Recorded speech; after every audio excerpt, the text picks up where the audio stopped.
Magandang araw po mga kababayan, actual troubleshooting po tayo ngayon. Ang dryer na ito, sinasabi nila na nag-overheat. Kapag pinower on natin dito, hindi na nakokontrol kahit ilagay natin dito sa 60 degrees Celsius, 45 or 20, ang init niya ay dire-diretso pa rin.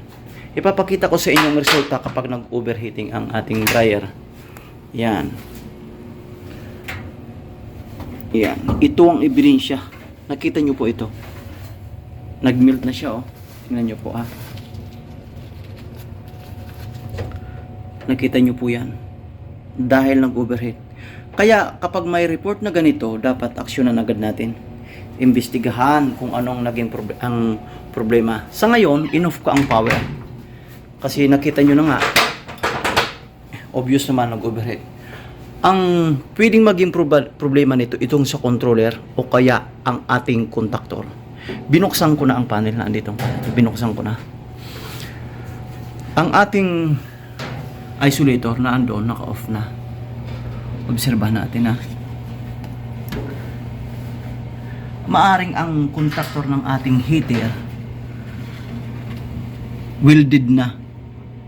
Kung makita nyo ang dalawang kontaktor na yan, nakaibabaw siya, ibig sabihin, de-energize kasi walang power. So, walang kontak yung magkabilaan. At tapos, ayun, nakita nyo po, ito, parang nakalubog. Nakalubog yung gitna niya, yan, oh. Yan yung gumagalaw kapag nag-energize, umilalim, kapag de-energize, ibabaw. Dahil de-energize ito lahat, dahil walang power, dapat nakaibabaw, ganyan, pantay, oh. Tapos ito, ini-expect ko dapat pantayan. Para malaman natin kung may contact line 1 saka line 2, walang power to, no? Line 1, line 2, titingnan natin sa tester. Kapag yan ay may contact, ibig sabihin yan, welded na yan. Para masiguro lang natin na yan ang problema. Kaya, pag on ito, siyempre mag-uun yan. Inon natin ang dryer. Mag-uun yan, may kuryente na papasok dito. Pagpasok yan dyan, pagpasok, may lalabas agad. Kaya kahit ang ating coil nitong contactor na kukontrol ng ating thermostat, tuloy-tuloy pa rin ang ating heater sa pag-init dahil sa yan ay welded na. Tingnan nyo po, walang supply pero naka-engage siya. Welded na ang contact niyan, kaya kailangan ng palitan. Sana may spare. Yan po ang possible na problema. Makikita natin sa ating tester. Ito po mga kababayan, ibang problema naman ito. Yung nauna na ipakita ko na sa inyo, contactor nga po yun. Contactor. Ngayon ito naman, tinisting natin yung nauna. Ano yun? Walang power. Nag-visual check tayo at napatunayan natin na contactor ang sira. Nakita nyo naman na naka-engage siya kahit walang power. Dito naman may power. Nakita nyo naman po na umiikot ang ating dryer, yung tambol. Ipapakita ko sa inyo ang problema dito.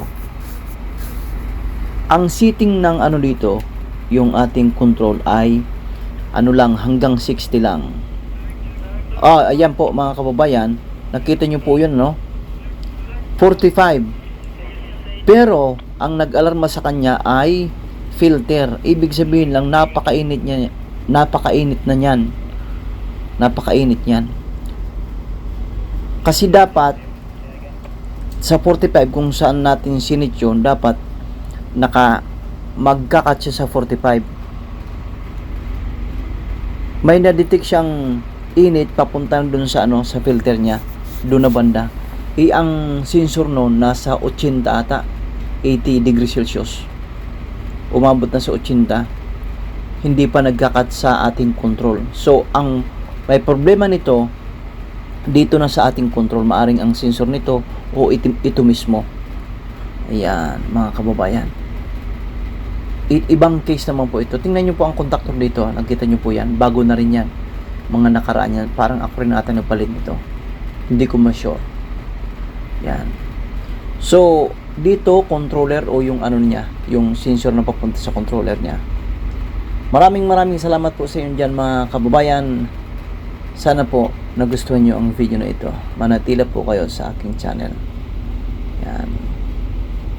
Ayan, nakapula, diba? Samantalang setup natin ay 45.